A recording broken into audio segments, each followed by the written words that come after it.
Señores, buenas noches. Soy Luis Novarecio. Hasta las 22 los vamos a acompañar con Rosario Ayerdi, Nacho Ortelli y Martín Angulo. Ya está sentado Javier Milei, diputado, iba a decir diputado electo, pero formalmente falta el escrutinio definitivo. Gran elección de Javier Milei. Para algunos es la sorpresa de los comicios de este 2021. Ahora me siento a charlar con vos. No, por favor, ¿Cuántos tranquilo. diputados ingresan?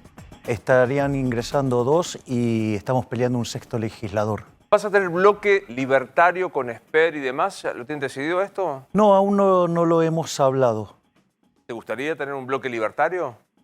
No lo sé, eso lo veremos en el momento porque viste que hay algunas cuestiones de funcionamiento que no son triviales. Bien, enseguida estoy sentado con Javier Milei. Hay mucha información. Va a venir también Alfredo Cornejo y Juan Dillon, nuestro corresponsal en Francia, que está aquí en Buenos Aires, más los temas de mis compañeros. Nacho, ¿por dónde vamos? Vamos a ir a la avanzada de los intendentes después de la remontada en las generales. Los intendentes del PJ van por la reelección, van para evitar esa prohibición de ir por un nuevo mandato, por un tercer mandato. Te voy a contar por qué lo aprueba Alberto Fernández y qué van a hacer los intendentes del conurbano para poder ser reelectos. Rosario Ayerdi. Mañana empieza la segunda etapa del gobierno de Alberto Fernández. Vos me preguntabas ayer cuál es el Alberto verdadero, el de la Quinta de Olivos, del discurso de la noche de la elección o el del Complejo C. Mañana dicen va a aparecer el verdadero Alberto, el Alberto auténtico, y te voy a contar cuál es para ellos de los dos este Alberto. Martín Angulo. Comienza a definirse una de las causas judiciales de la vicepresidenta de la Nación, Cristina Kirchner, que tiene en etapa de juicio oral y público. Es el expediente Los Sauces y Otesur. Se vienen días donde va a haber novedades muy importantes y una definición muy esperada que vamos a estar contando. 4 puntos en la información de esta noche en A24. El primero, claro, estamos hablando de esto, es en Plaza de Mayo. Frente a la Casa de Gobierno está Cristian Balbo. Buenas noches, señor. ¿Cómo le va? Buenas noches, Luis, colegas. Y el presidente de la Nación se retiró 19:52 en helicóptero presidencial hacia la residencia de Olivos. 2 fotos oficiales que se difundieron el día de hoy. La primera con el gobernador del Chaco, Jorge Capitanich, que dio vuelta a la elección. Y la segunda con el jefe de gabinete de la provincia de Buenos Aires, Martín Insaurralde, quien habría colaborado también para sumar votos del Frente de Todos. Pero ¿qué está pasando en estos momentos en Plaza de Mayo? Los invito brevemente a caminar porque están preparando todo el escenario para el acto por el Día de la Militancia de mañana, en el que se esperan, se presumen, 100.000 personas. Por Diagonal Norte van a ingresar los de la Cámpora y también por Avenida de Mayo lo que es movimientos sociales, y por Diagonal Sur la CGT y los gremios. Así está diseñado. Fíjense que ya han colocado unos baños químicos. Por este pasillo, Luis, colegas, por donde estamos caminando, va a ingresar el presidente de la Nación. Va a salir caminando desde la Casa Rosada, caminar por este sector. Fíjense que han colocado unos vidrios templados alrededor del memorial por las víctimas de la pandemia, para evitar que pueda existir algún tipo de vandalismo en este lugar como lo hubo el mes pasado. Seguimos caminando y fíjense, un escenario muy importante con 2 torres. Están trabajando todavía en el lugar para terminar con este trabajo, para que mañana a las 3 de la tarde comience entonces este acto que lo va a tener al presidente de la Nación, en principio como único orador. Hoy Juan Mansur con agenda cargada con los intendentes muy temprano, de Seiza, de Ituzaingó, estuvo también el intendente de La Matanza, tratando de preparar todo porque los intendentes también van a ingresar por la Cámpora por Diagonal Norte. Estuvo también con el triunvirato de la CGT para ver cómo van a ingresar los gremios por Diagonal Sur, es decir, en todos los detalles para que mañana sea un evento masivo. Pero observen esto, la iluminación, la prueba de audio, el escenario principal. Hubo algunas quejas porque rompieron algunas de las tapas que hay aquí en Plaza de Mayo los camiones cuando ingresaron para dejar. Fíjense estos equipos. Mirá todo lo que trajeron en el medio de Plaza de Mayo. Mirá esta postal, todo esto y la Casa de Gobierno de fondo. Pareciera que hubiese un recital mañana acá por la cantidad de equipos que trajeron para ubicar en este escenario principal por el Día de la Militancia, que se va a festejar, entre comillas, mañana a partir de las 3 de la tarde aquí en Plaza de Mayo. Muy bien, nos quedamos ahí. Vamos a recurrir a vos, Cristian, para saber lo que va sucediendo en esta noche en la Plaza de Mayo con este acto de la militancia. Nos vamos a preguntarle a Nacho Ortelli, Rosario Ayerdi, ¿qué más de lo que vos decías va a ocurrir en este acto de mañana? Van a estar todos los sectores que van a apoyar a este gobierno. En realidad es un acto convocado por la CGT, pero se sumaron absolutamente todos los sectores. ¿Qué significa esto? Movimientos sociales, kirchnerismo, pejotismo, intendentes, y se espera que algún gobernador pueda también asistir. Eso es lo que estaba tratando de cerrar el jefe de gabinete, Juan Mansur. ¿Qué es lo que va a pasar? Alberto Fernández, el auténtico Alberto Fernández. ¿Cuál es? ¿Cuál es? ¿No? Bueno, lo que dicen ellos es que el auténtico Alberto Fernández es el del discurso de la Quinta de Olivos. Cuando dice esta es la segunda etapa de nuestro gobierno. Exactamente, esta es la segunda etapa de nuestro gobierno. Un Alberto dialoguista, un Alberto moderado, que no es otro que el Alberto del 2019, de la campaña de 2019. ¿Y qué dicen que van a hacer de acá hacia adelante? Bueno, justamente hacer lo que la pandemia no los dejó hacer. Alberto Fernández está convencido de que no pudo gestionar por la pandemia y no por otras cuestiones, ni crisis política y demás, por lo cual lo que se va a hacer es volver a las promesas de 2019. A nosotros nos votaron para que bajemos la pobreza, para que creamos empleos. No va a haber muchas más novedades más que la campaña del 2019 reversionada esta vez para la segunda etapa de la gestión de Alberto Fernández. Recién decía Javier en el pase que hacíamos con Viviana que es que no entienden. O sea, que no se dieron cuenta de esto corre por mi cuenta, la paliza electoral que fue la elección, de la crisis interna autoinfligida que tuvieron. ¿Qué escuchas cuando Rosario dice ellos, no es que lo está afirmando, está trayendo información, ellos creen que van por una segunda parte del gobierno? Bueno, están en la segunda parte del gobierno. Ahora, ¿qué es lo que quieren hacer? Es muy importante el diagnóstico que tengan. A mí lo que me preocupa seriamente es que si frente a números tan claros la lectura es tan particular, por decirlo de alguna manera, ¿viste que vengo y me porto bien? Sí. y encima, sino que además me da la sensación que es un problema que tienen para leer los números y para diagnosticar, y eso es grave, porque si vos diagnosticás mal, las probabilidades de que lo que hagas te salga bien son muy bajas. Ahora, ahí siempre a mí viene una pregunta y tendría que hacérsela a un psicólogo más que a un diputado o un economista. ¿De verdad creen que los números son buenos o no tienen más remedio que seguir con la vieja política de actuar como si lo fueran? Pero me parece que para el nivel de dificultad que tenemos, actuar es una actuación que luce peligrosa frente al tamaño del desequilibrio que enfrenta Argentina. Parece que es grave. Sí, claro. Dame un segundo porque nos llama urgente Martín Rojas. Está en el Cinemark de Palermo. Se cayó una estructura en el ingreso de este complejo de cines. Vamos urgente con A24. Allí está Martín Rojas. Buenas noches. Hola Luis, buenas noches. Así es, la estructura del cielo raso del Cinemark de aquí de Palermo, de la calle Beruti y Bulnes, se desplomó.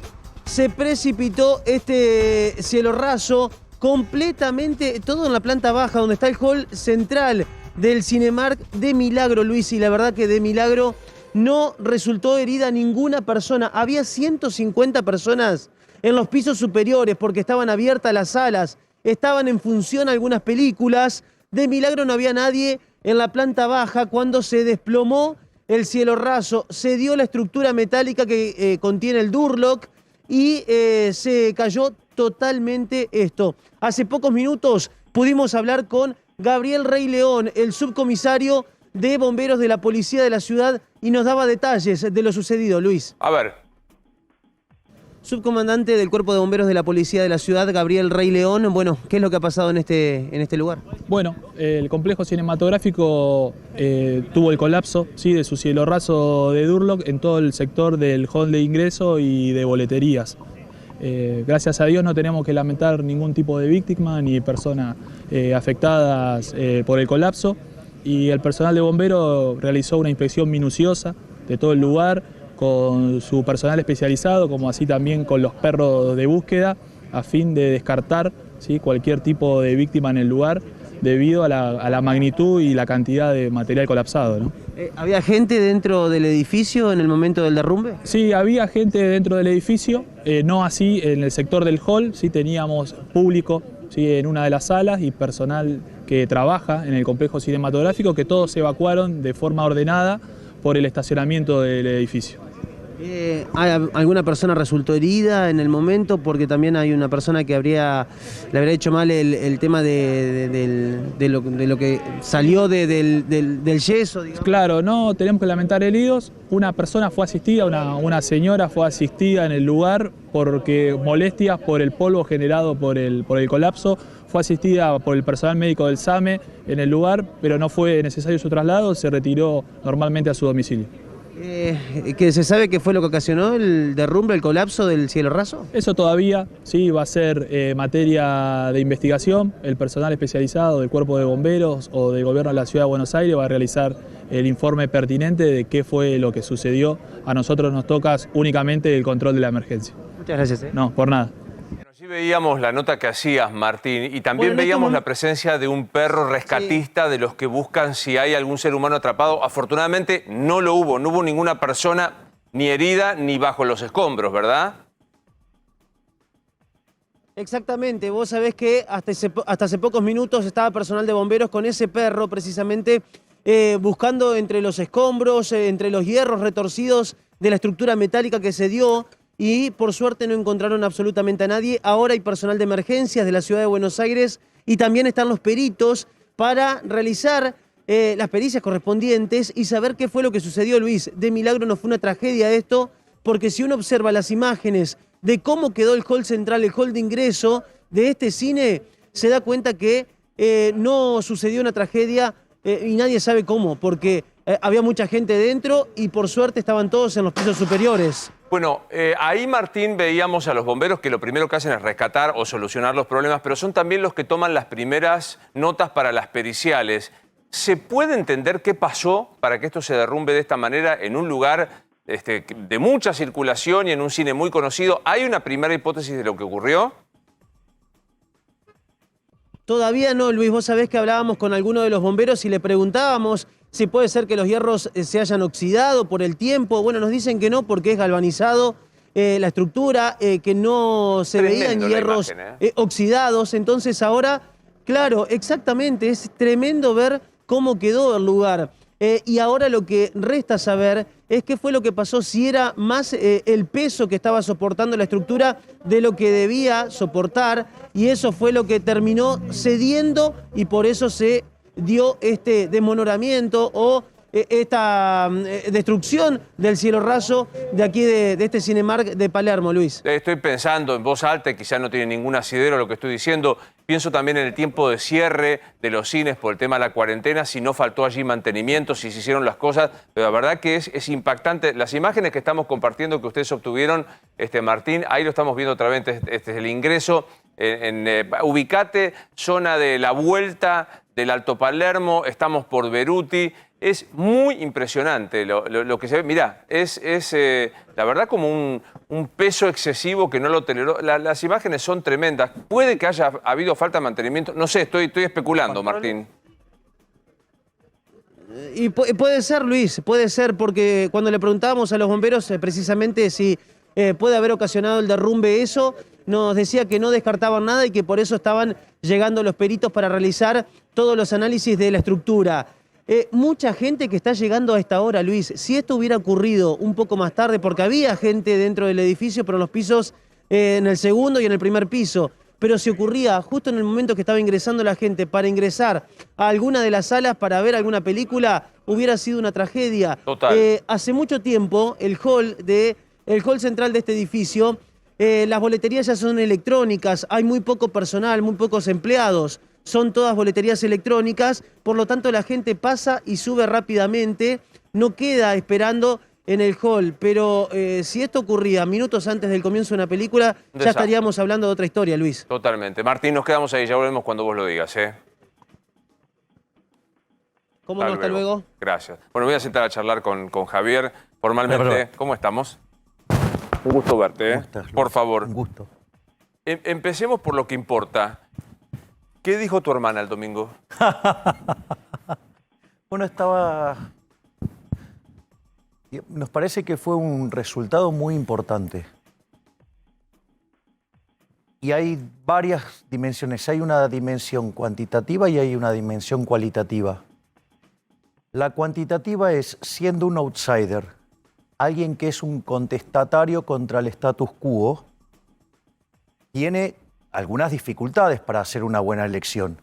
Y si a eso le sumás que decidimos no ir con los portaaviones, que decidimos hacer la cabalgata en el desierto solitos, creando nuestra propia estructura, con los problemas que ello puede acarrear, y siendo un outsider, no hay ningún registro de que alguien pueda conseguir 17 puntos porcentuales en una elección, dada esa situación. Por lo tanto, cuantitativamente es importante. Lo cualitativo, que para nosotros también es muy importante, nosotros creemos que hemos ganado el debate de las ideas. Si vos mirás, todos los candidatos hicieron algún tipo de corrimiento hacia las ideas de la libertad. Se incorporaron temas en el debate que parecían que en Argentina estaban absolutamente olvidados. Por lo tanto, si lo ponemos desde el punto de vista cuantitativo, estamos muy bien. Si estamos mirando la cuestión cualitativa, creo que también. Me parece que esto es valioso y que es solamente el primer paso para lograr lo que nosotros pretendemos, que es la retransformación de la Argentina, en volver a Argentina un país potencia de la mano de las ideas de la libertad. Mirá que lo que te pregunté por tu hermana, que sé que es tu punto débil y me hablaste de todo esto. Bueno, pero es que esto no es... Nunca te pregunté esto. ¿Vos crees en Dios? Sí, claro. ¿Te encomendaste a Dios? ¿En qué sentido? Viste que creo, los creyentes se encomiendan en las tareas difíciles a Dios. Mira, yo lo que trato de hacer es ser responsable por mi trabajo y hacer las cosas que tengo que hacer de la mejor manera. Esa es mi responsabilidad. Porque es, viste, como ese que estaba, digamos, le dicen, che, viene la inundación. No, yo no necesito a nada porque a mí me va a salvar Dios. Empieza a llegar el agua, vienen a salvarlo con un bote y le dice, dale que te llevo. No, no, a mí me va a salvar Dios. Y cuando ya, digamos, está en el techo y tapado de agua, lo viene a rescatar un helicóptero y dice, no, no, a mí me va a rescatar Dios, que termina pasando, se termina muriendo. Sí. Entonces sube al cielo y le dice a Dios, yo te invoqué, te invoqué, digamos, para que me salvaras. ¿Y qué hago acá? ¿No me salvaste? Me dice, boludo, te mandé tres señales y no agarraste ninguna. Es buena. Me parece que uno tiene que hacerse cargo de lo que le toca hacer. Yo creo que con errores, con aciertos, hice lo que mejor me salió, lo mejor que pude. ¿Qué fue el mayor error que tuviste? Hay que hacer, digamos, eso se va a ver con el tiempo, qué cosas fueron errores, qué cosas fueron aciertos, pero hay algunos que son de funcionamiento interno, que a 3 semanas de las PASO nosotros teníamos algunos contratiempos que se pudieron resolver, digamos, 3 semanas antes. O sea, cosas que bueno, digamos, o sea, creía que iba por un lado y en realidad no, y bueno, se fueron haciendo los ajustes, se hicieron las mejoras. Creo que el saldo en el neto es positivo porque el resultado creo que muestra eso, pero en todos lados vos tenés para revisar cosas. Es decir, recordá que yo, como alguien que fue deportista, considero que no somos tan buenos cuando ganamos ni tan malos cuando perdemos. O sea, hay cosas para aprender de cuando te va bien y hay cosas para aprender de cuando te va mal. ¿Qué dijeron los viejos? Estaban muy contentos. Yo no sé si lo conté en tu programa, pero mi papá tuvo un accidente, estuvo 3 meses sin poder levantarse de la cama, y no solo que vino al acto de Parque Les Ama, sino que vino el otro día también al Luna Park y estaba, yo los vi muy contentos. Viste que hay, yo insisto, sos como el rockstar de la campaña. Me atrevo a decir, no sé si es muy porteño esto, pero a nivel nacional, porque es un tipo distinto que aparece. Y entonces empiezan los elogios en cantidad y las críticas en cantidad. Ahí te puedo hacer un buen punto. Sí, claro. Porque vos me preguntaste por Cari, por mi hermana. Cari es la persona que me puede decir de todo y yo digo, ok. O sea, Cari justamente lo que evita es eso de la lengua lisonjera. Es decir, si está mal, me lo dice. Si está bien, también me lo dice. Pero no me deja pasar una. Si me equivoco, Y eso para mí es muy valioso. Porque eso te hace tener los pies sobre la tierra, te hace dar cuenta cuando vas bien o vas mal. Y me parece que eso es un activo muy importante que mi hermana lo sabe manejar muy bien. Habrás visto artículos en Página o en las publicaciones de izquierda que dice se viene la derecha xenófoba, autoritaria, etcétera, etcétera. Sí, la verdad es que estaría bueno que la izquierda, cuando intenta debatir, lo haga con argumentos, ¿sí? No con tanta falacia dominen. La verdad es que yo, digamos, vos sabés que a mí me pueden decir cualquier cosa, casi que ni me importa, pero a lo que voy es, por lo menos, me parece que estaría bueno debatir ideas en lugar de tratar de estar ensuciando todo el tiempo a la gente. Mirá, te lo hago con un ejemplo. Salieron a decir que nosotros éramos nazis, lo cual constituye un delito porque viola al IRJA, ¿no? O sea, Argentina es uno de los 50 países que ha adherido al IRJA, o sea, por lo tanto es una banalización del holocausto, es una aberración. Ahora, es interesante, nos acusaban de eso porque aparecieron las banderas de Gadsden. Las banderas de Gadsden eran las que usaba Franklin en la liberación de los Estados Unidos, tiene que ver con los libertarios, o sea, confunden cualquier cosa, mandan esa información, después hay otros que lo levantan, lo reproducen. Es decir, yo, digamos, verdaderamente, eso de estar creando cosas verdaderamente disparatadas, porque ni siquiera entender la lógica de la bandera. Javier, ¿qué pasó con el tipo armado en el acto? Mira, nosotros desde La Libertad Avanza lo primero que hicimos fue repudiar y condenar la actitud exagerada por parte del hombre de seguridad. De hecho... ¿no? Estamos hablando de este tipo, sí, ¿no? Exactamente. Y de hecho, bueno, pero ahí hay elementos también para mirar, ¿no? ¿Qué cosa? Es tremendo. Yo te digo que lo vuelvo a ver. Fíjate, por eso. Vamos por partes.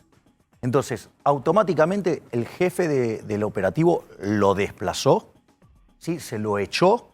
No solo que se lo echó, sino que se lo echó del estadio también. O sea, primer punto para tener en cuenta. Segundo punto, sí, claro, obviamente. Segundo punto para tener en cuenta, si vos mirás, ahí es cuando lo sacan. Sí. ¿Ves? Ahí.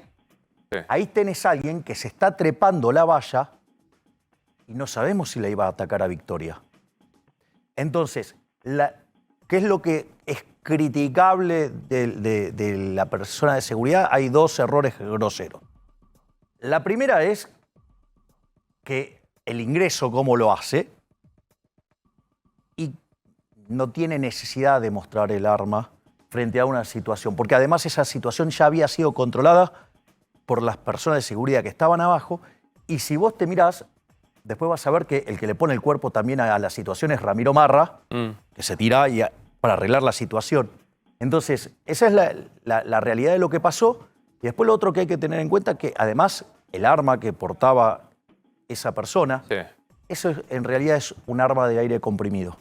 No es un arma letal, es un arma de disuasión. O sea, no es un arma letal. Esto es la primera vez que lo escucho. O sea, no era un arma de... No, era un arma letal, exacto. Era una... ¿El que subía era un candidato? Porque escuché, el que subía, ¿era un candidato que no estaba bien? La verdad es que... O sea, no sé quién es la persona, pero, o sea, lo que está claro es que involucra el cuerpo directamente, Marra y lo saca. O sea... Es el señor de saco oscuro que entra ahora. No. Ramiro, fíjate, Ramiro después, que lo tenés ahí en el costado, se mete al...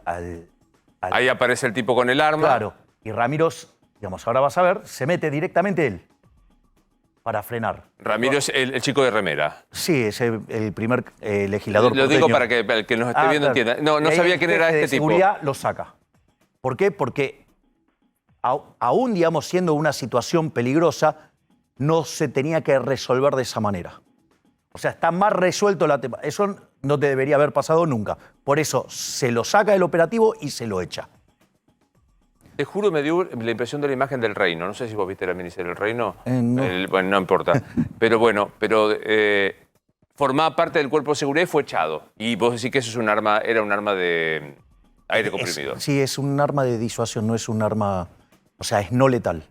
¿Qué te pasa con el tema? Porque de ahí empezaron las discusiones. ¿Qué te pasa con la aportación de armas? ¿Viste la vieja discusión en los Estados Unidos de la asociación del rifle y de la aportación de armas? ¿Qué posición tenés con eso? Yo tengo una posición tomada que las personas, digamos, tendrían que tener libre portación. ¿Todas?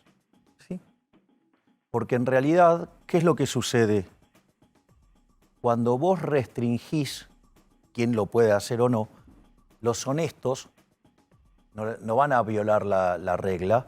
Sin embargo, los delincuentes sí, y por lo tanto el costo esperado del delito cae sustancialmente. Y cualquier actividad que sube su beneficio esperado, el resultado es que la delincuencia aumenta. De hecho, esto donde más está estudiado es en los Estados Unidos, entre aquellos estados que tienen, digo, libre portación de armas y aquellos que no.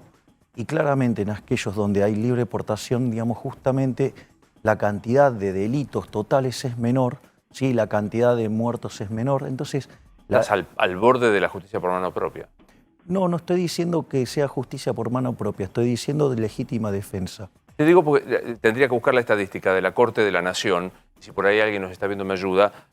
Creo que eran 8 de cada 10 casos en donde una persona usó legítimamente portadora de arma con tenencia y etcétera, etcétera, provocó un Te paso un dato. Ese arma que tiene Sí. esa persona no necesita exportación.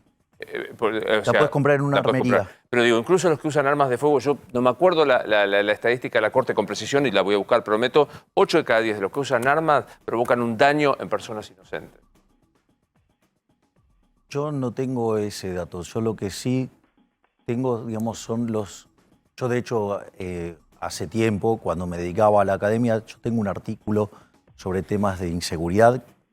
Este cuerpo del análisis económico arrancó en 1968 con un artículo de Gary Becker que se llama Crimen y Castigo. Él estaba en ese momento dando clases en la Universidad de Columbia en Nueva York y básicamente lo que se estaba empezando a impulsar en Nueva York era toda esta hipótesis cuasi abolicionista, digamos, de personas como Zaffaroni.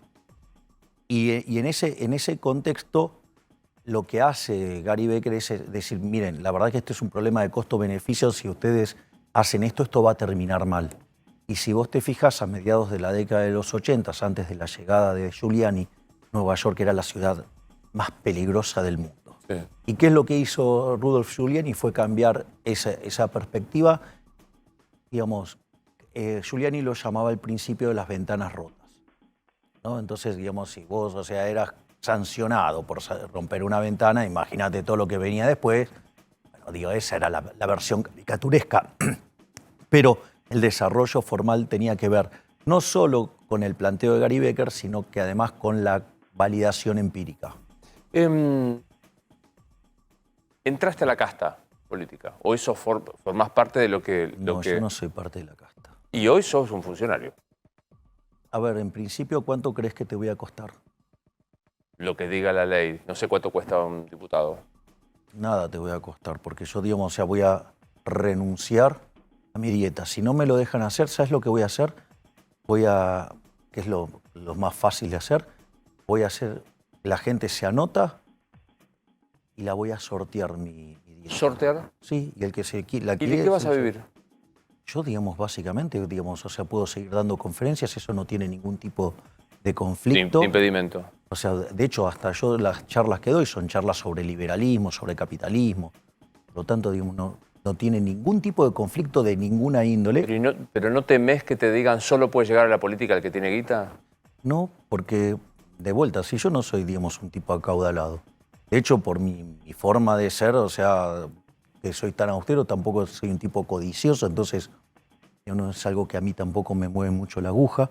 Pero no solo eso, sino que además estamos trabajando en un armado para que la gente me pague voluntariamente con un sistema que respete los niveles de transparencia y que no viole la ética pública. O sea que estamos armando una construcción... O sea que los votantes, los simpatizantes donen dinero. Claro, exacto, para premiar mi acción como diputado. Es decir, sería voluntario. Abro la mesa. Sí, Nacho. Sí, Javier, ¿qué ¿Dónde miro? Porque no A donde quieras, puedes mirar para allá tranquilo. Para... Tenés cámara tranquilo, puedes mirar para allá. ¿Cómo está tu relación con José Luis Espert? Luis te preguntaba en la previa, en el inicio, si iban a formar un interbloque. Tu respuesta fue ambigua, digamos, no das por sentado nada, ni que no, ni que sí. Pero ¿cómo está esa relación? Porque en otro momento tal vez se los podía imaginar juntos. Yo me llevo muy bien con José Luis. Está bien la relación. Sí, tengo una excelente relación con José Luis. Lo que pasa es que creo que en algún momento había explicado que por una cuestión de profilaxis no podíamos mezclar las campañas, porque básicamente había espacios dentro de la construcción de la Libertad Avanza que competían con José Luis en la provincia y viceversa. Claro. Entonces, era una situación que podía en algún momento generar cierta incomodidad. Entonces, por una cuestión de profilaxis, nosotros lo evitamos. Eso. ¿Y ahora que eso ya no está?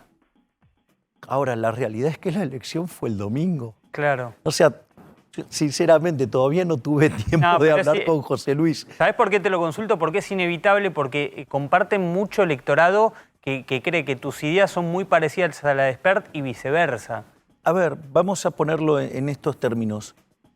José Luis es un liberal clásico, yo soy filosóficamente anarquista y como estoy con los pies sobre la tierra, pienso en términos minarquistas.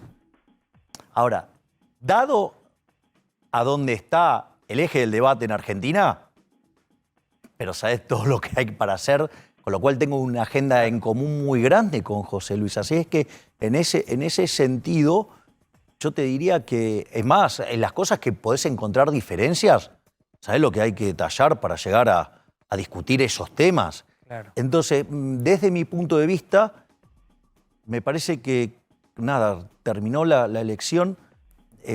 Yo eran las 4 de la mañana, todavía estaba despierto. A las 7 de la mañana estuve contestando entrevistas hasta casi las 10 de la noche. Digo, bueno, entonces la verdad que todavía para ponerme a hablar con José Luis de algo que vamos a resolver a partir del 10 de diciembre, tengo todavía una agenda bastante cargadita. O sea, tiene que ver con eso. O sea, pero yo tengo una excelente relación con José Luis. De hecho, siempre yo hice un reconocimiento muy fuerte de lo que él hizo en el 2019. A mí me pareció muy valioso y sigo considerando que es muy valioso y que ese fue el puntapié del renacer de las ideas de la libertad en la política. Porque hasta ese momento lo único que hacíamos era estar comprometidos con la batalla cultural. Y, ¿sabes? Descubrí un par de cosas. Una es, mirá, la tribuna puede ser muy linda, pero los goles lo hace Messi. Yo te propongo este ejercicio. Pongo una pelota en el medio del centro del campo y que se ponga a gritar la tribuna a ver si se mueve. Entonces, los liberales tenemos una cosa con la política, pero si vos no te involucrás, el resto sí se involucra. Entonces, después pagas las consecuencias de una economía que cada vez... O sea que está todo bien, perfecto. Sí, exacto. Ahora, Milei, se terminó la campaña, las frases polémicas y demás. Supongo que ahora en el Congreso querrás que tus proyectos avancen y se conviertan en ley. ¿Qué proyecto vas a presentar que crees que va a poder tener el acompañamiento? Porque se necesita mucho más que un bloque de 4 o 5 personas para que avancen. Bueno, en realidad nosotros lo que proponemos siempre, tanto ya sea por la negativa o por la positiva, siempre es un enfoque basado en una cuestión de índole moral. El mejor ejemplo lo tenés ahora con el presupuesto. Por ejemplo, desde mi perspectiva no podés aprobar ningún presupuesto que tenga déficit fiscal porque es inmoral. ¿Por qué es inmoral? Porque vos lo tenés que financiar. Si lo financiás con deuda, ¿qué haces? Castigás a las generaciones futuras, ya sea las que no votan o aquellas que ni siquiera nacieron. Por lo tanto, es profundamente inmoral que la fiesta, ¿sí?, de la generación presente se la esté pasando a los hijos, a los nietos. Ya está decidido que el presupuesto no lo acompañás. A ver, con déficit fiscal la respuesta es no lo acompaño. Pero no solo eso, ¿con qué lo vas a financiar? Sino con emisión monetaria, es decir, con generación de inflación que distorsiona los precios, que castiga el crecimiento, pero que sobre todas las cosas le pega entre 25 y 30 veces más fuerte a los más vulnerables. Tampoco. Si subir los impuestos es una confiscación, por lo tanto, y eso genera un disfuncionamiento de la economía, por lo tanto, también es malo. Por lo tanto, no te aprobaría ningún presupuesto con déficit fiscal. Punto 1. Punto 2. Por lo tanto, hay que hacer el ajuste, porque si no hacemos el ajuste, volamos por los aires. Entonces, ¿quién va a pagar el ajuste? Si pretenden que el ajuste lo pague el sector privado, tampoco lo voy a avalar. Es decir, que el ajuste caiga sobre la política. Hay un montón de partidas que vos podés eliminar donde roban los políticos. El caso más emblemático, que es un robo a mano armada y que podría ser reemplazado directamente, es el caso de la obra pública. ¿Hay un proyecto propio que vos creés que puede tener el acompañamiento del resto? Mira, si ellos, o sea, el resto de los integrantes de la Cámara mantienen posiciones propias de inmorales, yo básicamente los denunciaré frente a la población como inmorales y ladrones que quieren arruinarle la vida a los argentinos. Es decir, es un cambio de paradigma en la forma de mirar la política económica, de mirar la economía, de mirar la política, basado sobre los conjuntos de valores morales que abraza la sociedad. Es decir, robar está mal. Entonces, ¿sabes qué? Robar está mal. Hay mecanismos para hacerlo para que no pueda haber robo. Ejemplo, llevar el sistema de obra pública, eliminarlo. Para eso hay que reformar la Ley de Administración Financiera del Estado. Y vos con eso lo que podés hacer es ir a un régimen de iniciativa privada a la chilena con cláusulas de way out a la peruana y, digamos, sistemas de incentivos a la suiza. Martín. Javier, hablabas al principio de que se te vinculó falsamente con un discurso discriminador, con banderas nazis. Bueno, de hecho, había banderas de Israel en el acto. Sí. O sea, digo, serían unos nazis raros. Ahora, ¿te preocupa que a futuro en el crecimiento de tu partido, que imagino que vas a impulsar después de la elección, haya gente de esos sectores que sí y busquen formar parte de tu espacio? Y si es así, digo, sobre todo teniendo en cuenta que, por ejemplo, has tenido algunos discursos más encendidos que en otros momentos o que otros candidatos, lo que pasó con el Custodio, tu segunda candidata a diputada nacional, si tenés pensado de alguna forma trabajar sobre eso para que no ocurra. A ver, en primer lugar, no sé a qué te referís con el tema de Victoria, que, digamos, además ya, digamos, es diputada electa. Diputada electa. No, porque se dicen cosas sobre ellas que son falsas. Sí, tiene un discurso, digamos, no sé llamarlo negacionista, pero no, bueno, es que ese es el punto. Que o sea, pasó es falso durante eso. el terrorismo Lo de que Estado. dice es que hubo actos, digamos, que son delitos de lesa humanidad, no solo de un lado, sino también del otro lado. Es decir, que hubo delitos de lesa humanidad de los dos lados. Y es más, si vos le preguntás, digamos, lo puedes hablar con ella, más te va a explicar que también, digamos, se entiende y, digamos, y es parte de nuestro pensamiento, que la responsabilidad del Estado es muchísimo mayor. Pero puede haber mucha gente que se busque acercarse a ustedes, que tengan un discurso más violento, más discriminador, más xenófobo, más de ultraderecha, de lo que vos estás planteando. ¿Puedo que no hacer haces. digamos, Sí, claro. levantar un poco el tono? No, es que estás o cansado, o con ribotril, o coachado. No sé si saben, pero por ejemplo, para uno de los actos tuve 7 inyecciones en la espalda. No. Bueno, algo tenés. Pues, sí, claro. ¿Estás con calmante? Sí, claro, estoy todo roto. ¿Por qué el ciático? ¿Te agarró el ciático? No, lo que pasa es que estoy pasado de actividad. Sí. Fui a hacer un acto y quedé como una banana, entonces me tuve que Estás pinchado. aplicar dos infiltraciones en la espalda. Hice el acto salió bárbaro. Pero o sea, después funcionó. se paga pero eso. cuando Paga. estaba roto, me Bueno, tuvieron dale, que te poner ibas a zarpar. ¿Por qué? No, porque, a ver, yo lo voy a hacer así de directo y crudo. Sí, obvio. Si se infiltrara un nazi dentro de mi estructura, lo saco yo personalmente a patadas en el culo. Bien. Así.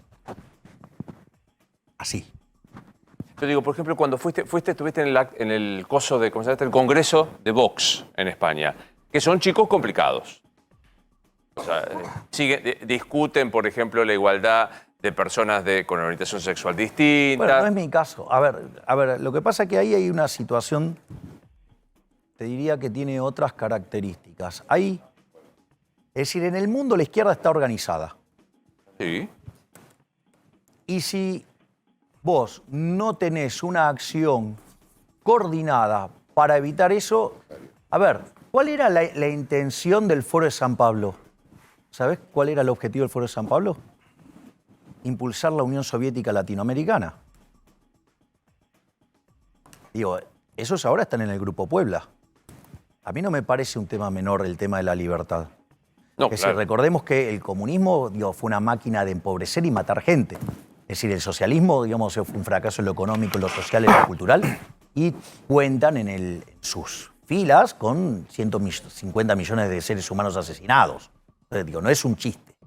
Entonces, me parece que hay que hacer una posición opuesta a eso, que es el objetivo inicial es defender la libertad y no permitir que avance el socialismo / el comunismo, que es lo que termina pasando después en la vida real, porque esto es muy importante verlo en dinámica.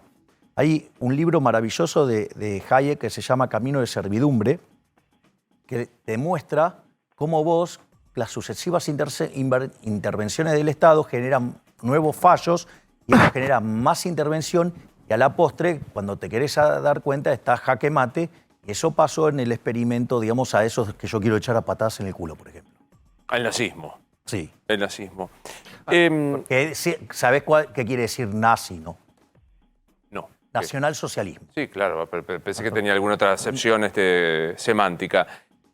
¿Te sentís una colectora, una lista, un candidato, un dirigente colector de Mauricio Macri? No.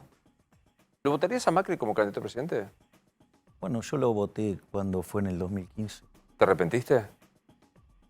La verdad que me sentí defraudado, pero también en el medio he hecho un aprendizaje y hoy, ya digamos, más involucrado en la política y entendiendo otras cosas, yo le preguntaría algunas... Yo tuve una charla con él 3 semanas antes de las PASO, pero hablamos solamente de economía. Hoy, que veo otras cosas, yo les preguntaría, por ejemplo, qué rol jugó su armado político. Porque vos fíjate esto, Luis. Cuando vos mirás, la alianza se hizo una construcción para ganarle al peronismo. Ahí lograron el objetivo, pero después no pudieron gobernar. Terminaron chocando la calecita. Después apareció el armado de Cambiemos.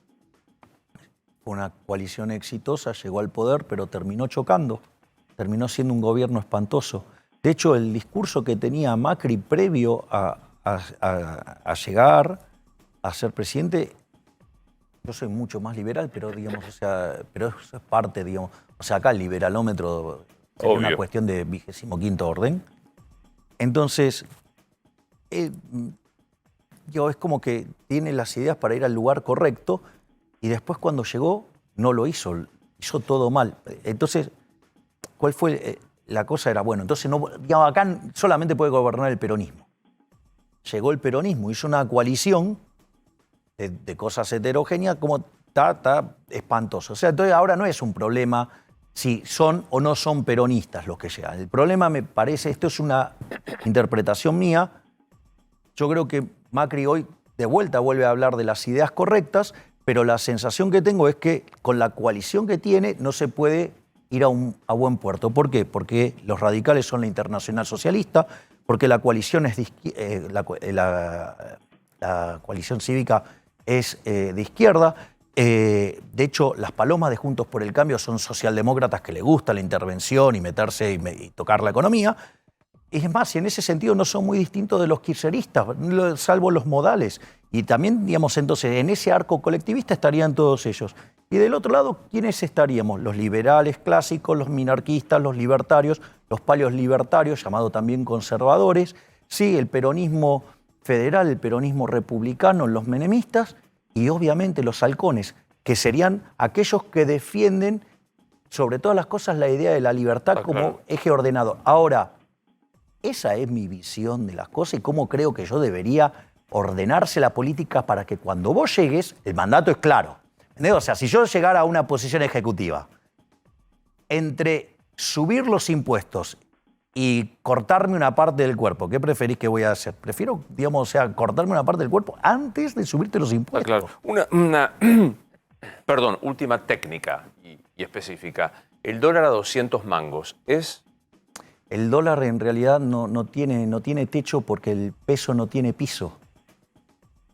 Es decir, el tamaño del desequilibrio macroeconómico que tiene Argentina hace que el Rodrigazo pueda terminar siendo muy chiquitito. Te explico por qué. Porque el nivel de desequilibrio fiscal que tiene Argentina es propio de las grandes crisis. El Rodrigazo con 14, la tablita cambiaria con 11, la hiperinflación de Alfonsín con 8, la convertibilidad con 7. El año pasado tuvimos 11 de déficit fiscal. O sea, están todas las luces rojas prendidas. Este año, si terminamos en 8%, o sea, entre nación, provincia, municipio y Banco Central. O sea, zona de peligro. Punto 2. El desequilibrio monetario es el doble al que vos tenías previo al Rodrigazo. Eso, pues, ¿qué implicó en el Rodrigazo? Que vos venías con una inflación de 30, saltó a 180 y después a 400, para tener un orden de magnitudes. Tenés un desequilibrio monstruoso en el mercado de cambio, tenés una brecha del 100% con una montaña de regulaciones. A ver, el dólar al otro día no subió. Hay que ser muy tonto, por decirlo de alguna manera elegante, pero si vos metiste regulaciones nuevas, eso es equivalente a devaluar. O sea, no se te mueve. Y con regulaciones nuevas, equivalente.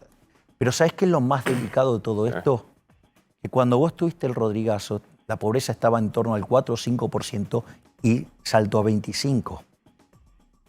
Hoy la pobreza por línea de ingresos está en 40%. Si corregís por los que no tienen acceso al agua potable, a la luz y el gas, estás en 55%. Entonces, el doble de desequilibrio monetario con 10 veces más de pobres, digo, esto La bomba es grave.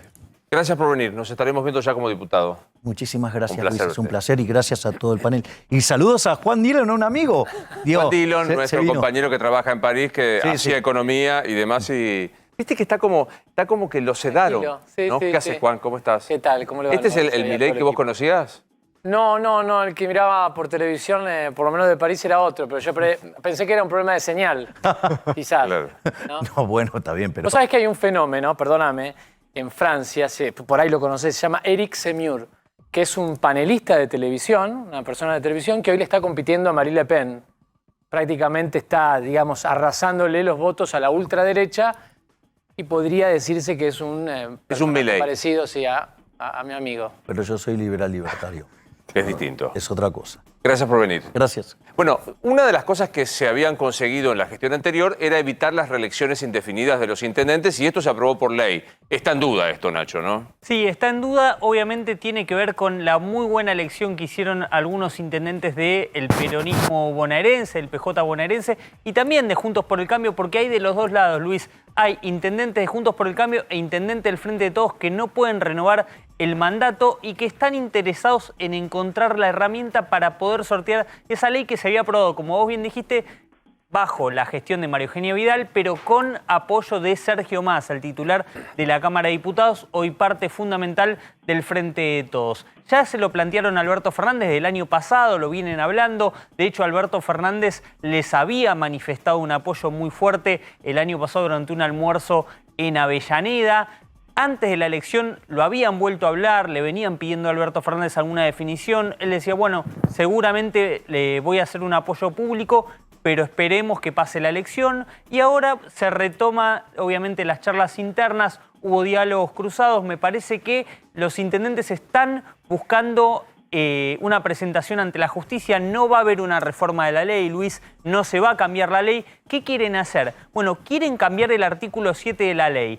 ¿Qué dice ese artículo? ¿Qué dice el artículo 7? Mira, tenemos en la otra placa tenemos qué dice la ley. El periodo de los intendentes, concejales, consejeros escolares, diputados y senadores a la entrada en vigencia de la presente ley será considerado como primer periodo. Esta ley se votó en 2016, con lo cual está contemplando que el primer periodo es el de 2015. Con lo cual, 2019. exacto, con lo cual, si se derogara o se presentara la nulidad de este artículo, podrían tomar como el primer periodo 2019, que es ya vigente la ley, y 2023 Papelón. el segundo. Se hace un papelón histórico. Bueno, ¿qué argumentos dicen? Vos que sos abogado, a ver, Sí. a ver si tiene asidero.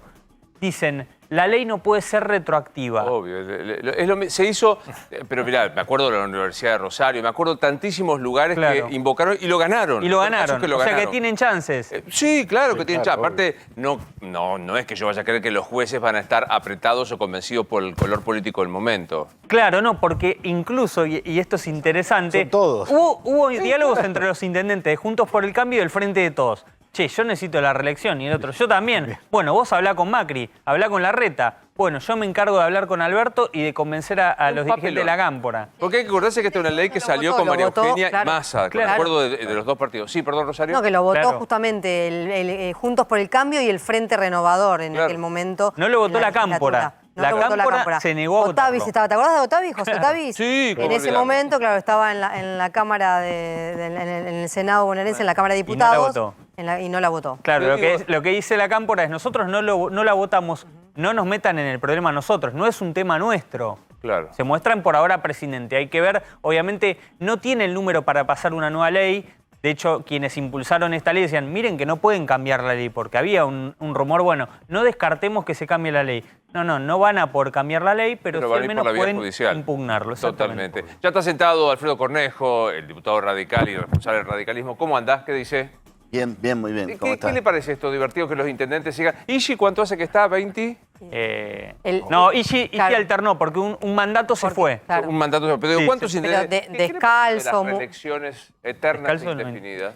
Bueno, pésimo. Cuando era gobernador de Mendoza, nosotros lo hicimos constitucionalmente. Tenían reelección indefinida y pusimos una cláusula en la Constitución que prohíbe indefinida, solo una oportunidad. Y el gobernador no tiene reelección. Pero el intendente, por Constitución en Mendoza, en el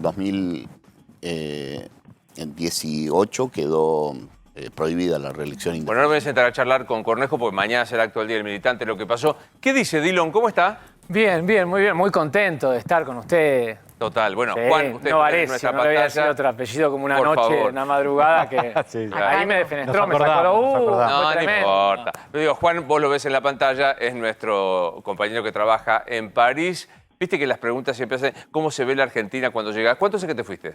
3 años. 3 años. Sí, sí. Y, digamos, ¿qué es el primer impacto que te pasa cuando llegás a nuestro país? Complicado porque cada vez ves el deterioro más avanzado, ¿no? Es como que cada vez se ratifica nuestro destino lamentable de fracaso. No lo digo como algo que me alegre y como alguien que circunstancialmente vive afuera y quizás mañana me toca volver acá. Me produce muchísimo dolor y, digamos, incluso cuando las discusiones políticas y mirando lo que pasa afuera, se discuten personas y no se discuten instituciones, por ejemplo. Las instituciones están por adentro o por arriba de las personas. Entonces encontrás que Argentina está equivocada y van ratificando ese destino de fracaso. Diciendo esto, y te ha pasado, Sí. lo hemos charlado en las redes, te acusan de vende patria, te fuiste, no opines de esto, Claro. que te fuiste de la Argentina. Claro, ¿Qué yo te pasa con eso? Claro, te decía eso en la radio, que, a ver, uno nunca, una tontería lo que hace, pero uno nunca deja de ser argentino. Cuando te vas al exterior, inmediatamente perdés el derecho de opinar de la Argentina, ¿no? A veces hasta yo digo, bueno, yo trabajo en Argentina y pago impuestos en Argentina, sigo pagando, como para decir, déjenme opinar. Creo que es esto, al argentino le cuesta mirar el espejo, mirarse al espejo del otro porque ratifica el fracaso que tiene. Hoy incluso si mira alrededor de Latinoamérica, está bien, está muy complicado, pero le duele mirarse con el uruguayo, le mira el paraguayo. No hemos podido resolver el tema de la inflación, algo, digamos, temas que son resueltos en el mundo. Entonces, les molesta, no quieren escuchar. Me parece esto nuevo, estamos como atrapados, amamos el fracaso, y entonces eso hace que si Nacho se va mañana y opina de lo que pasa en Argentina, es un desertor, es medio pelirrojo, no discutimos el fondo si tiene algo de razón o si va a servir para construir una Argentina distinta. Hoy decía yo en tu programa, son mejores afuera. Y me mataron. Por eso dice, a ver, y son mejores. Son mejores, son sociedades que han resuelto algún tipo de cosas. Ahora, después que Francia tiene un dominio sobre las tierras coloniales de África, entonces, ¿qué va? Otra discusión. ¿Cuánto nivel de grieta hay en el ejercicio del laburo? Nosotros estamos acostumbrados y nos hemos incluso mal acostumbrados al insulto, a que te maltrate. ¿Cuánto funciona el nivel de grieta en una Francia que tiene, vos mencionas recién a Marine Le Pen, que tiene estos movimientos ultra? Sí, a ver, la discusión en el fondo de Occidente, a ver, el deterioro es Occidente, la desigualdad, los problemas, todo lo demás. Quizás no está tan exteriorizado, ¿no? Tan fuerte la discusión y el debate. En los medios de comunicación no lo ves. No estoy haciendo una crítica a los medios de comunicación, expone parte de la realidad. pero no la ves la grieta tan profunda en la sociedad. Y lo que llama la atención, no se discute en una mesa, no, se hablan de cosas cotidianas. Y por ahí hasta incluso la inflación es un ordenador hasta social, económico, de vida, que lo tenés resuelto. La sociedad es distinta, son mejores ellos. ¿Y el periodismo es militante allá? ¿Hay militancia en el periodismo? Depende de los países. ¿Sabes? Tenés ahí, si mirás el Reino Unido sí tiene historia de prensa amarilla, tiene mucho más. Militante, digo, partidaria. Sí, abierta por ahí si querés. Vos sabés que el diario El País es del PSOE y el diario El Mundo es del Partido Popular, pero no al nivel de grieta de la ofensa o de la militancia. Claro. No hay militancia. Y quiero que nos tomemos un segundo, voy a charlar con Cornejo para que hablemos de la discusión cuánto es fácil y cuánto difícil es emigrar. Somos todos hijos, nietos de inmigrantes, pero hoy pareciera... ¿Te consulta mucha gente? ¿Me quiero ir a vivir afuera? Muchos, sí, muchos. ¿Te llama la atención eso? No, se vive mejor afuera. ¿Vos querés que te puteen? O sea, la idea es que vos querés que le... No, ahora si vos me decís... si vos me vas a decir a mí, si Argentina, por ejemplo, no tiene salida, yo creo que tiene salida Argentina. Depende de ellos, fundamentalmente. La sociedad también que construye la dirigencia que tienen. Ahora me preguntás, ¿es fácil irse? No se vayan. Si no tienen un trabajo, no se vayan ni locos. La van a pasar mal. Irse el primer año es tremendo, es horrible. Perdés esto de la identidad argentina y la identidad extranjera. Yo vengo acá y tampoco, no soy exégeta de que me fui hace 3 años. Van a decir algunos, hoy me puteaban algunos que hace 5 años se fueron, entonces tienen más derecho que hablar que yo porque yo me fui 3. Dejás de ser un poco de acá y dejás de ser un poco de allá. Nunca llegás a ser de allá. Claro. Bueno, aguantame que vamos a hablar un poquito de esa experiencia. Gracias formalmente por estar con nosotros, Cornejo. ¿Cómo le va? Bien, muy bien. ¿Va mañana al acto del militante? No. Pero se supone que el día del militante en general, dijo el presidente, no solo el militante peronista. ¿Qué es el acto de mañana? Lo veo como una más de las desubicaciones del gobierno, ¿no? Porque convocó a festejar un triunfo, ¿no? En el Día del Militante, pero a festejar un triunfo y han obtenido una derrota y un mensaje de cambiar, con lo cual es un contrasentido, ¿no? Pero un poco me quedé con lo que decía él, hay cosas que son mucho relato y poca sustancia, y entonces nos vamos a las formas. Se van alrededor de 140 personas por día. Está registrado en migraciones que denuncian irse. Sí, la radicación en el exterior. La radicación en el exterior. Y hay otros tantos que en Estados Unidos y en otros países no dicen que van, que van con visa turista, ¿no? Eso tampoco están registrados. Así que es un hecho que se va gente, ¿no? ¿Entiende al que se va? Digamos, Sí, entiendo. Pero me parece que un consejo muy sabio es ese que se dio, no recomendarle a nadie irse si no tiene un trabajo, si no tiene algo resuelto antes, ¿no? En el exterior, ¿no? Vuelvo un segundo a lo del domingo y a lo de hoy. Porque las dos experiencias también son muy difíciles. Vuelvo al discurso del domingo del presidente. Algunos vieron un presidente distinto. Hoy Rosario contaba, el intento es lanzar al presidente, al verdadero Alberto, el dialoguista. ¿Vio algo de eso? Arrancando por esto que usted decía, vamos a festejar el triunfo. Yo vi un mensaje grabado con teleprompter y un acto, en donde la actitud del acto y la del teleprompter, el mensaje grabado, no son los mismos. En uno convoca a la oposición, dice un cierto sendero, vamos a hacer un acuerdo con el fondo, lo vamos a mandar al Congreso, un plan plurianual, y en el otro critica a la oposición que no pueden darle recetas porque ellos son el origen del problema, ¿no? Entonces hay una disociación, en uno hay un claro acting o en el otro. ¿Y en ¿no? cuál cree? ¿En cuál Alberto cree? ¿En el que convoca o en el que...? La palabra de Alberto ha perdido muchísima credibilidad durante todo este tiempo. Se nos va a ir el programa en hechos, hechos, no relatos, hechos concretos que prueban la desvalorización de su palabra. Con lo cual, creo que como cualquier ciudadano, a mí no me queda claro cuál de los dos es. Sí creo, como lo dije incluso en este programa hace un tiempo, que tiene una oportunidad de transformarse en un estadista, ¿no? Es decir, fui derrotado, voy a hacer cosas que la Argentina tiene que hacer. No habría arrancado así, ¿no? Y no parece que haya arrancado así, ¿no? No parece que haya arrancado. Me acuerdo cuando dijo acá, le va mal, bueno, voy a hacer lo que hay que hacer porque no voy por la reelección. Hoy Aníbal Fernández dijo... Sí, ya lo postuló para la reelección. Que Alberto se postula para la reelección. No parece que va en ese camino, ¿no? Sí. No, de ninguna manera.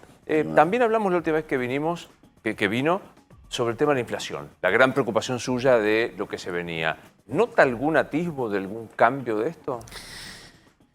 No, yo creo que el mensaje, voy a hacer una interpretación porque no tengo información muy confusa acerca de ese plan plurianual, ¿no?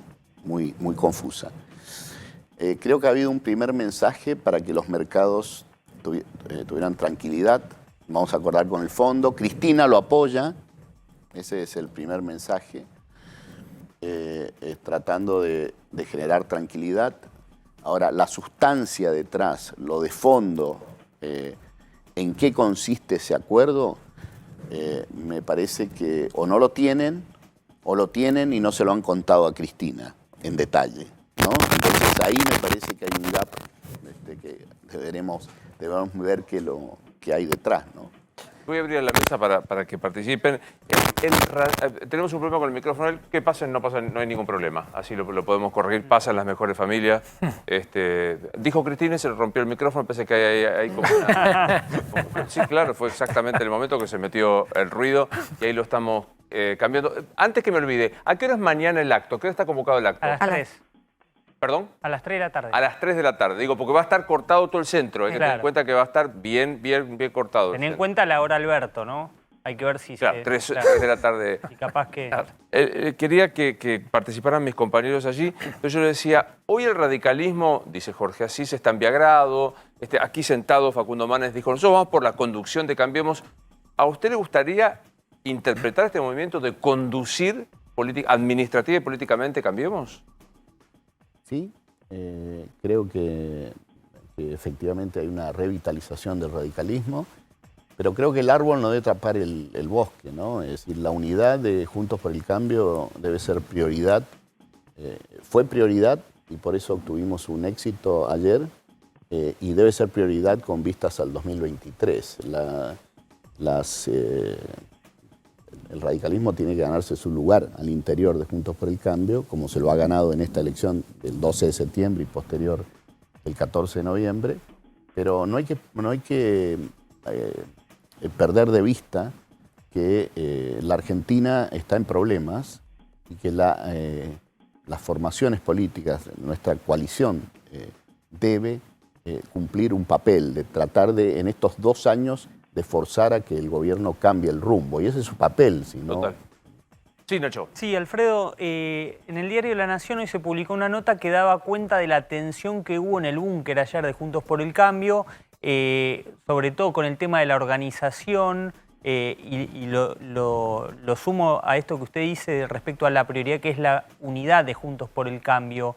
¿Cómo está ese vínculo? ¿Qué cree que está ocurriendo? ¿Está incomodando el radicalismo al PRO que hasta aquí tenía de alguna manera la llave de Juntos por el Cambio?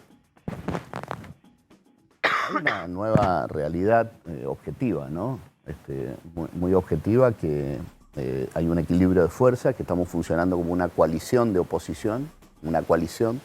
Cuando se gobernó no se funcionó como una coalición en el Ejecutivo. Creo que eso es provechoso. De hecho, yo he presentado un proyecto de ley modificando la norma electoral para que se elija solo candidato a presidente en el 2023 y luego el presidente y la coalición elijan un vicepresidente que puede ser de quienes hayan competido o no, un vicepresidente o vicepresidenta, ¿no? Porque creo que eso fortalecería el concepto de coalición.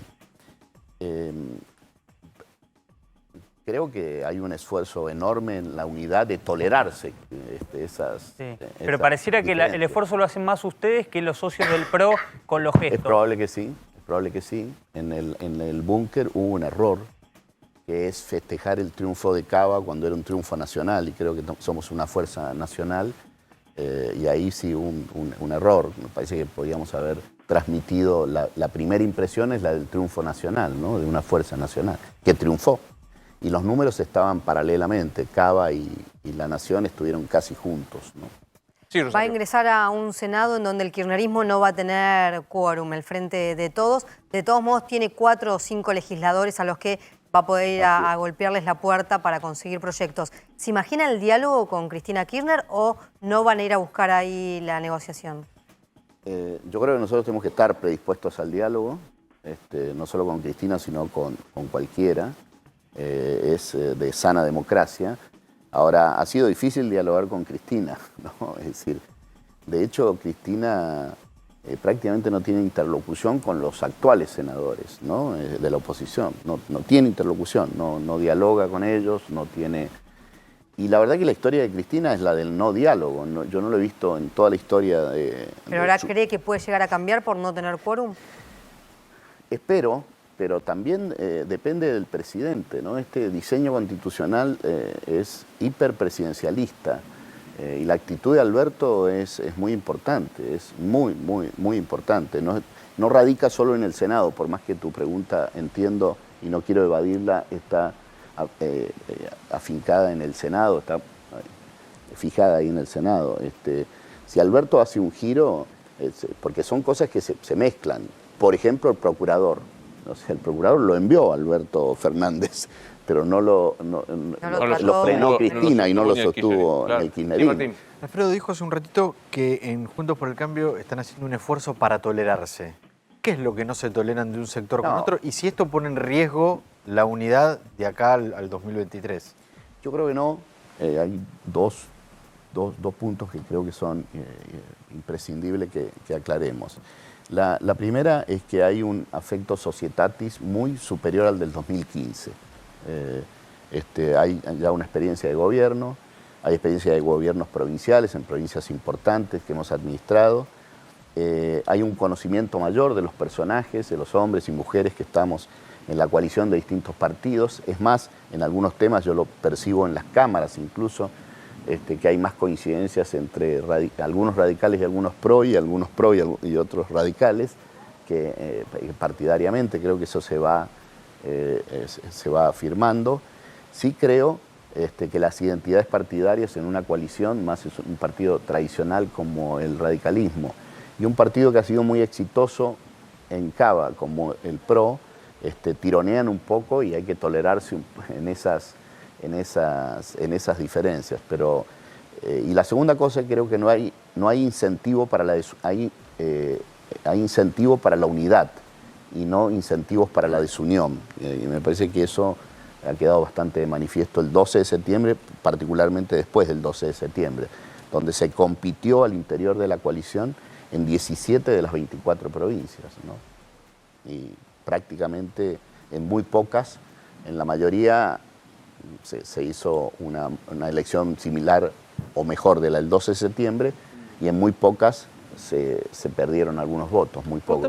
¿Qué pasa con la UCR en la capital federal? Porque ahí también hay una discusión. Hay tensiones en la capital federal, hay tensiones a nivel nacional, pero sobre todo en capital federal, porque como decía Cornejo, el PRO es fuerte y están allí las peleas, sobre todo por el sector más duro de Larreta, que le había dado espacios al radicalismo, estaban viendo cómo avanzaba este radicalismo. Ahora se tiene que empezar a discutir por los cargos, entonces empiezan de vuelta las tensiones. Quedó manifiesto, me parece, un poco en el búnker, y sobre todo pensando en cómo van a conservar los votos, porque ven una avanzada del radicalismo y que los votos duros justamente se fueron a Milei. O sea, el Juntos por el Cambio no pudo conservar todos los votos de la interna que sacó, porque ven que justamente están perdiendo los votos duros, y por otro lado está un radicalismo queriéndose apropiarse y queriendo avanzar en la ciudad de Buenos Aires, por lo cual me parece que va a ser el distrito en donde más se muestren las tensiones entre estos dos partidos que forman hoy una alianza. ¿Qué se siente usted, Paloma o Halcón? No me gusta encasillarme, sí creo que la coalición tiene que tener una narrativa muy clara para no confundir a la ciudadanía y hablar muy claro, no en términos generales, generalizaciones. Si no hablamos claro puede pasar lo del 2015, ¿no? Que llegamos sin que la sociedad tuviese una comprensión profunda de la problemática que tiene la Argentina, ¿no? Y eso conspiró contra el éxito del gobierno. Yo creo que hay que hablar claro durante el proceso, ¿no? Todo el tiempo. Te digo, hablar claro... Es no tratar de seguir solo las encuestas, sino mostrar un camino y no guardarse nada, porque la deliberación pública, yo un poco... yo no conozco al otro invitado. A Juan Dillon, que es nuestro corresponsal en Francia. Pero lo que dijo Juan es muy argentino. No debatimos el fondo de las cosas y muchas veces debatimos las formas. Y en el fondo de las cosas está el punto, cómo resolver la inflación. Si hacemos zaraza de la inflación, no, lo que pasa que la especulación de los empresarios, y no vamos al fondo de los temas, no vamos a resolver la inflación. Es decir, fíjense cómo un tema tan... Y en general, buena parte de la dirigencia política no va al fondo del asunto porque en algunos casos la palabra maldita de ajuste del gasto para que no haya emisión aparece como una palabra maldita y no la quieren decir. La verdad... Hemos transformado maldita en motor para... La represión está mal y cuando dice el Código Penal, la represión ¿Pero por qué reprime... está pasando eso? Me parece que el concepto es porque no vamos al fondo del asunto. Por ejemplo, si a mí si puedo explicar este punto del ajuste, hoy este gobierno está ajustando. Lo que pasa es que probablemente no esté ajustando el gasto público, está ajustando o parte del gasto público, el previsional, pero sí está ajustando al sector privado con más impuestos, con lo cual eso también es un ajuste. Entonces, no hay por inflación. No hay profundidad en los debates y en el fondo de los temas, ¿no? Entonces, los dirigentes se retraen y dejan paso a una narrativa que no es profunda, que es superficial y demás. Pasó en la pandemia. En la pandemia, y lo digo, sé que puede sonar un poco humilde de mi parte, en mayo del año pasado, 4 o 5 personas decíamos que la cuarentena era... A mí me hacían reportaje en todas las radios porque la mayoría de los dirigentes se escondían, que la cuarentena era un problema, que el país no estaba preparado porque no tenía financiamiento, porque no tenía ahorro y porque no tenía moneda para hacer una cuarentena como un país desarrollado y por tanto tiempo. Las acusaciones eran anticuarentena, asesino y demás. Y hablábamos muy pocos, muy pocos. ¿Por qué hablábamos muy pocos? Porque la mayoría veían las encuestas y decían, no, el presidente mide 70 puntos. Y era un error, pero era un error sencillo, era un error de sentido común, era un error. El miedo hacía que se retrajeran los ciudadanos y se retrajeran los dirigentes que miran solo las encuestas. Entonces me parece que desde ese punto de vista me siento más halcón, pero no creo que esa sea la definición, que creo que hay que tener una narrativa concreta sobre los problemas y concreta sobre la solución. ¿Le gustó escucharlo a Macri decir que había que hacer una transición ordenada? Creo que está un poco descontextualizado. Nosotros vivimos... ¿Macri o lo que decimos nosotros? No, está descontextualizado lo que dijo con respecto al sentido que yo interpreté. Yo creo que estamos en transición de que hay un fin de ciclo del populismo. Entonces, en ese sentido sí estamos en transición. Ahora, no quiere decir que se termina el lunes 15 de noviembre, porque haya perdido las elecciones el gobierno. Ahí sí veo una transición. Ahora, este gobierno es un gobierno legal, tiene 4 años de mandato, y la oposición, con el triunfo, tiene que tratar de torcer la orientación que tiene el gobierno, que es cerrada, entiendo. Vamos a ver cómo reacciona el gobierno, porque hasta acá ha tenido una reacción relativamente distinta al 12 de septiembre, no se han peleado en público, claro. Pero tampoco han dicho qué es lo que van a hacer, han dicho solamente para calmar mercados. Hemos acordado con el fondo, tenemos un preacuerdo con el fondo, lo apoya Cristina, pero todavía no sabemos cuál es el acuerdo, si realmente está acordado por el fondo y si Cristina lo apoya. Y si Cristina sabe el contenido de ese acuerdo, porque no a veces cosas que es una comedia de enredos, los trabalenguas que hace Alberto Fernández en su relación con mucha gente, inclusive con Cristina, ¿no? Gracias por venir, muy amable. Gracias por la invitación. Pequeña pausa y seguimos hablando con Juan Dillon, que nos va a explicar cuánto de fácil es emigrar del país. Hablamos un poco de este fenómeno que mucha gente, 140 personas diarias, decía Cornejo, se están yendo, declaran más los que nos lo hacen. Enseguida hablamos con él. Hipótesis, Juan, me voy y emigro a Europa, en este caso vos estás en Francia. Sí. No tengo pasaporte. B, tengo pasaporte pero no tengo trabajo. tengo pasaporte, tengo trabajo y creo que ya tengo todo solucionado. ¿Cuántas opciones me diste? ¿Viste? Me mataste. Es que... no te vayas sin pasaporte. No te vayas sin... Este no es un momento. Porque además, el mundo cambió claramente después de la pandemia. Y las empresas, sobre todo a la hora de contratar a recursos humanos, habiendo pasado la situación de teletrabajo, como le quieran llamar, no lo necesitan, no necesitan repatriar. Es cierto que hay una carencia de mano de obra en todas partes del mundo, un camionero en el Reino Unido, un carnicero en Alemania, está bien, pero si no tenés los papeles, o por ejemplo en Alemania no sabés alemán, no te van a tomar. Es cierto que también son hasta una hora en Francia de una persona mínima son 15 euros. Si multiplicás y trabajás 8, reunís 1.500, 2.000 euros y se sobrevive muy bien. Pero no vayas si no tenés algo en claro. Tengo papeles y no tengo laburo. Tenés papeles y es difícil. Si te bancás limpiar copas, como se dice, todo bien. Vas a hacer esa transición y vas a encontrar. No tenés inconveniente. Pero es cierto, cuando sos extranjero, haces las cosas que no haces en el país. Eso es cierto. Porque además sos extranjero y te comportás como un extranjero y nunca terminás siendo absolutamente del lugar. Lo que le pasa a muchos chicos sí es que se van a hacer la ciudadanía, por ejemplo, a Italia. Eso es un fenómeno que pasa, ¿viste? Que no tienen acá porque no consiguen el turno, tienen que llamar y no lo consiguen. Bueno, háganlo, pero sepan dónde van, cuánto tiempo se quedan y tienen que tener plata para mantenerse al menos 3 meses. Digo porque no es que me contaron, es que fuimos a hacerlo con trabajo, mi marido, todos fuimos. Y estuvimos 3 meses y tardó mucho más y había otras personas. Lo hicimos en pandemia, por lo cual... Hay que tener plata. ¿Cuánto es un mínimo para sobrevivir? Estamos hablando de casos muy particulares, pero ¿con cuánta plata necesitas mínimo para sobrevivir mensualmente? ¿Para hacer qué? ¿Para vivir? ¿Por si te vas a vivir? Depende mucho del país. O sea, España es mucho más barato, Portugal es mucho más barato, son los lugares donde vas a Argentina, Italia también, París o Alemania son mucho más caros. Tenés que calcularle, un chico no puede, menos de 800 euros por mes no puede. No podés. O sea, todo es posible. Sí, pero claro. Podés pedir en la calle.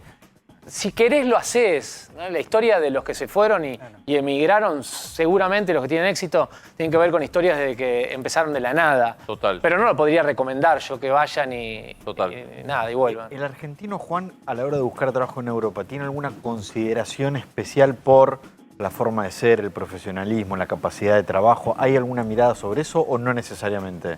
Me voy a ganar más enemigos. En Alemania, cuando fui a cubrir las elecciones de Merkel, de Angela Merkel, para el canal y para Infobae, me encontré con periodistas alemanes y me dijeron, ¿sos argentino? Me dice, nos encanta Argentina. ¿Por qué? Porque es un país que le pasa cosas exóticas, increíbles. Y también voy a decir algo incómodo. Lo de Icardi y lo de Wanda en un momento a los franceses les pareció, como diría, no sé, Moria, no sé, too much, o sea, demasiado, una historia. Entonces, el argentino habló mucho, prometió mucho, dijo mucho. Presume algo que es cierto que lo tiene también, porque, si querés, es lo más parecido al europeo, ¿no? Entonces, entra a los lugares. Como individuos nos comportamos muy bien y si nos organizan somos los mejores, pero habló mucho, entonces cansa, aburre. Pero el mejor consejo, yo no soy nadie para decir consejos, y bueno, exégeta del que se va y que no quiero, porque me van a putear todos los que están antes que yo y todos los que no se fueron, pero bueno. No quieren más, prefieren un paraguayo que habla menos, un uruguayo que es más serio. O sea, estamos en un mal momento. Sí, Nacho. No, muy lapidario lo que dijiste. Ahora, Juan, estando allá, ¿qué razones te harían volver a la Argentina? Que el esposo venga. Tu familia, primero, tu afecto. Afectos, pero afectos. a nivel profesional, digo. A nivel laboral. Yo soy de los que pienso que, bueno, no quisiera que Argentina termine con un problema, para decirlo. No quiero que termine esto. No se aguanta más. La Argentina no se aguanta más así. Claro. Es inaudito que no haya ganadores y perdedores. No pasa ni en el régimen de Putin o Xi Jinping, que ganan siempre ellos. ¿Se entiende? Gana siempre Putin.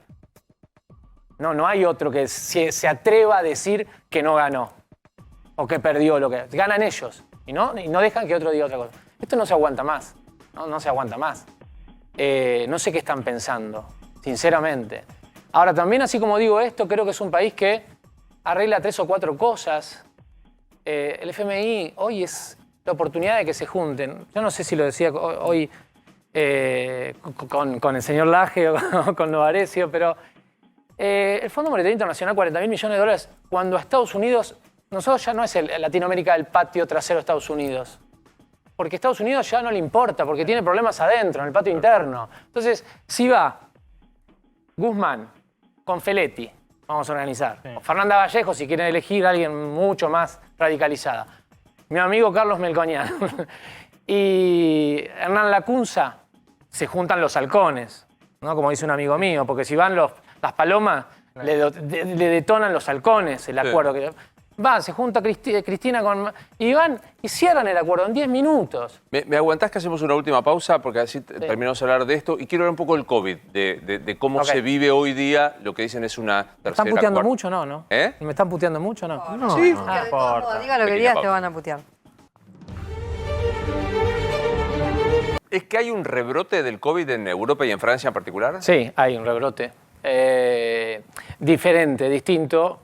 Tanto la curva de hospitalizaciones como la curva de fallecidos no es la misma, no sigue el mismo recorrido. La pregunta que siempre es, porque mirás a Europa como espejo, ¿no? Y digo por lo que dicen los infectólogos y que uno los consulta. Porque decís, ¿por qué no hay acá? ¿Por qué no hay rebrote acá de la Delta? Algunos dicen que Manaos, que es la que ha sido preponderante en la Argentina, es muy parecida, por decirlo, repito, no soy médico, muy parecida o choca con la Delta. Entonces eso estaría impidiendo que ingrese. Me parece que estamos en la transición, todavía falta dicen los especialistas, falta un camino más por recorrer para terminar o para pasar de una pandemia a una epidemia controlada. Me parece que estamos en ese camino. Bien. Será un invierno todavía difícil en Europa. Ojalá que no llegue a la Argentina. Ojalá. Se entregaron los últimos millones en la causa José López, Martín. Exactamente. ¿Recuerdan los bolsos con 9 millones de dólares? Cuando José López fue condenado, el tribunal dispuso el decomiso de ese dinero a los hospitales Garrahan y Gutiérrez. El tribunal ya dispuso que este jueves los últimos 2.600.000 dólares de esos 9 millones se entreguen a los hospitales y también 160.000 pesos porque los bolsos de López también había pesos. ¿Cuál es el destino de esa plata? Los hospitales van a comprar aparatología, todos insumos médicos que se requieran para la atención de los chicos que se atienden ahí. Inclusive ya hay un listado que le mandaron al tribunal explicándole e informándole qué es lo que van a comprar. Pero falta algo, mira, tenemos una foto. Ahí ves relojes. Sí. Bueno, esos relojes también se van a subastar y con lo que se saque de esa subasta se va a también destinar esa plata a los hospitales Garrahan y Gutiérrez, además de los millones de dólares que se terminan de entregar. Que vayan a Joyería El Tasador de nuestra parte, que es la mejor cotización. Le No me vamos a acuerdo el fijar nombre, tribunal. el número, ya no lo sé. Exactamente. Señores, han estado muy bien. Creo que los ha iluminado Juan Dillon. Lo mismo el equipo de la presencia de Juan. Que se quede, ¿no? Que se quede. Yo digo que se quede él, que haga la semana Y entera. y me voy yo a Y que París. nos lleve, claro. De cambio. De verdad, un gusto Tenemos verte. 4 horas de diferencia, me No, que podés sí. llamar. Bueno, un gusto verte, de verdad. Un Cuídate, gusto. nos estamos viendo. Un abrazo. Señores, soy Luis Novarecio, se quedan en la 24.